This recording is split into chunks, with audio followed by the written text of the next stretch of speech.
Hi, welcome to our channel. Today's video is all about movement of materials in and out of cells. Cell respiration shows the need for cells to be able to take in certain substances from their surroundings, such as glucose and oxygen, and get rid of others, such as carbon dioxide and water. The cell surface membrane can control which chemicals can pass in or out. It is described as selectively permeable. There are three main ways that molecules and ions can move through the membrane. They are diffusion, active transport, and osmosis.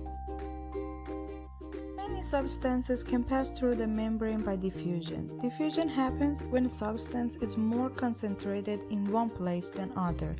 For example, if the cell is making carbon dioxide by respiration, the concentration of carbon dioxide inside the cell will be higher than outside.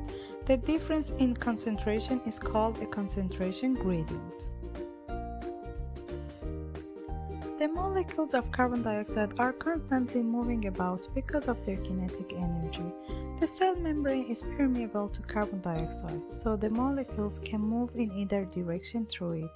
Since there is a higher concentration of carbon dioxide molecules inside the cell than outside, over time more molecules will move from inside to outside than move in the other direction. We say that there is a net movement of the molecules out of the cell. The opposite happens with oxygen. Respiration uses up oxygen, so there is a concentration gradient of oxygen from outside to inside the cell. There is therefore a net movement of oxygen into the cell by diffusion. Thank you for watching. If you enjoyed this video, click on the like button, subscribe to our channel, and ring the bell to be notified of the future videos.